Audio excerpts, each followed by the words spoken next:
So, hello mga my loves. Nakita ko kasi itong mangga. Sobrang hinog na. Sayang naman. Baka itapon lang. So, ayan. Kainin natin. Tapos, merong spicy. Bagoong. Sarap. Put this one.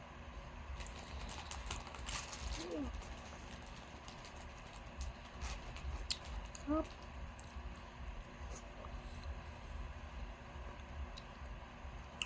Time check. 10:30 p.m. na. Makain pa ng mangga.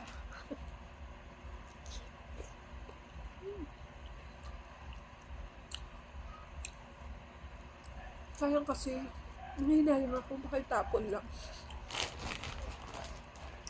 Kulak.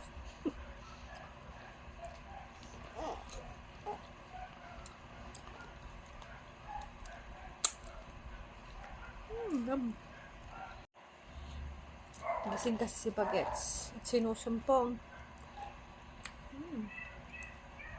So yummy. Oh.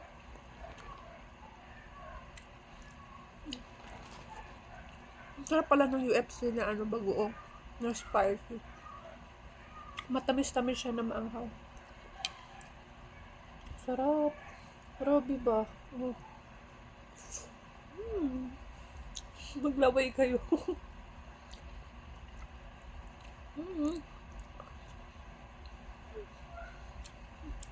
Sarap.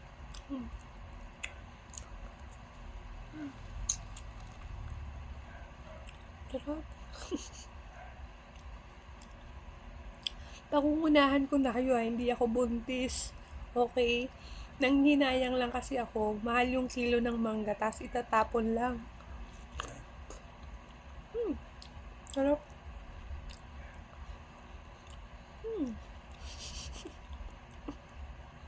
Alam niyo, narinig. Expression ko pag kumakain. Ayun na naman. Bakit gusto? Sarap. Hindi siya maalat yung bagong ng UFC. Promise. Tsaka hindi siya malansa. Masarap. Grabe. Inumay ko na.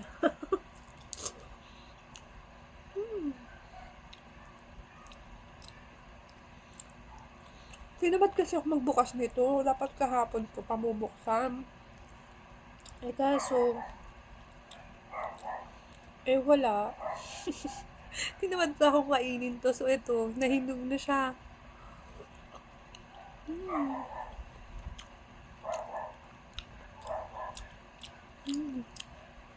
Alain mo 10, mag-aalas 11 na. Kumakain pa rin ako ng mangga na may bagoong. Sarap.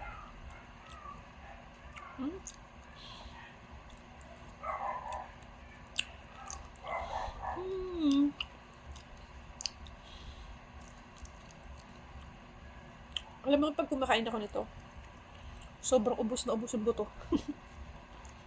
Kasi talagang buto-buto lang siya. Naligo pa naman ako, nag-toothbrush na ako. Nangangamoy dito sa kwarto ng bagoong. My goodness.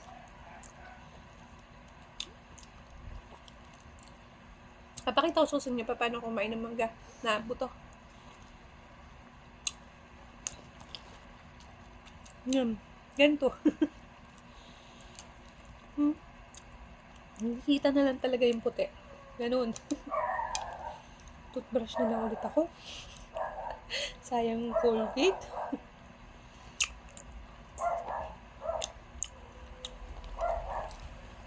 Harap.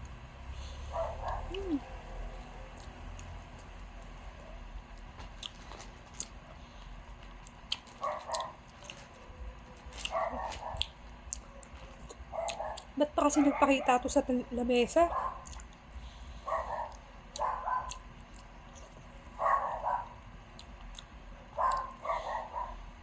Nakain pa tuloy. Sarap.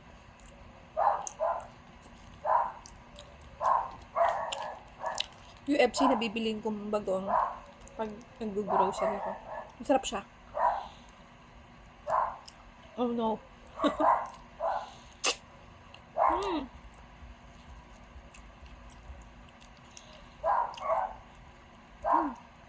Sarap.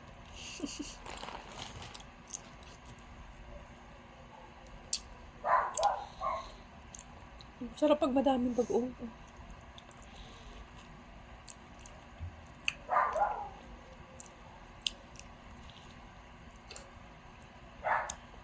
Sarap talaga. Tapos yung mga hinog talaga na mangga, yung asin talagang hinog ha, nilagay ko sa freezer. Kasi tingnan ko magiging ice cream din siya. Katulad ng ginawa kong watermelon. Tingnan ko kung okay siya. Last one. May bagoong natulisid sa kwarto. Pero yung amoy niya, yung bagoong niya, hindi siya malansa. Hindi yung amoy. Kakainisan mo yung amoy. Sarap. Ubas na. Ubas na.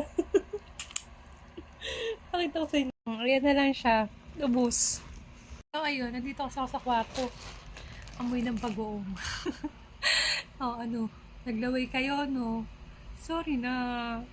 Bye.